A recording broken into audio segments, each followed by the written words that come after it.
Dia jadikan aku kuli batak dia. Kun fayakun dia jadi. Memang gila babi lah di public. Orang collect berpuluh juta. Minta infak. Atas meja ni penuh duit. Kau gagal untuk menguruskan amanah Allah untuk infak ni, Tuhan ni boleh tarik bila masa je. So makin lama makin dia berkembang. Beratur sampai orang nak beli MRQ 50,000 tu sampai 5 saat boleh ni. Aku menangis atas pentas tu. Ya Allah ya Tuhan, aku cakap orang bagi, Tuhan tu nak bagi kau jadi, dia jadi. Kun fayakun dia jadi. Betul. So satu hari tu, masa tu orang dah beratur. Memang gila babi lah di public. Orang dah beratur. Dia nangis. Tolonglah nak bayar bus semua. Hari tu pula dia collect berpuluh juta.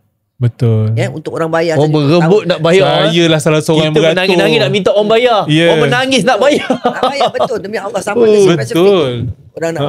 So, yang jadi macam dia makin menurun. Masa tu dia start tak pedulikan mami. Okay. Dan dia start minta infak dalam envelope warna coklat.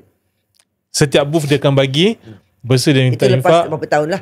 Okay. Betul. Masa tu dah start, artis pun dah ada dah.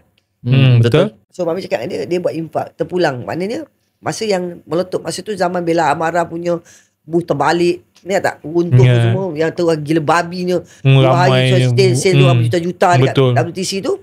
So masa tu mami duduk dekat reception tu. Dalam tu kan belakang tu kan ada tempat lepak kan. Atas meja ni penuh duit. Duit infak tadi tu kan. Hari akhir kan dia collect kan. So mami cakap dia, ini duit apa ni atas ni? Dia tak simpan lah cakap. Pasal kau tercicir RM1, 20 sen ke apa semua. Tak boleh ni infak amanah ni. Cek lain, yang kat situ lain. Kimi ni amanah. Kalau kau terusik, kau gagal untuk menguruskan amanah Allah untuk infak ni, jangan lupa kau boleh terjatuh tau. Kau tergolek berpusing. So dia pun macam buat tak kerti. So lepas mai cakap tu, kalau kau pernah tengok Mood Republic tiba hari event dia, end dia, klik. Ada. Betul. Okay? Dia masuk hospital. Dia tak boleh tengok media sosial, tak boleh apa. Hanya mami dia boleh tengok dia. Maksudnya dia macam tak tahu lah. Dia lost. Kopiah dia jadi Al-Walid pakai kopiah, pakai jubah. Dia nak aku je bawa jumpa dia. Lepas pada kemudian tu yang dia start baling duit.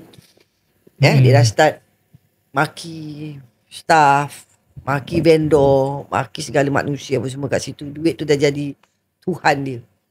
Okay? Dan mami cakap pun dia tak heran. Dia tak nak dengar cakap aku dah. Dia jadikan aku kuli batak dia. Sampai mami cakap dengan dia.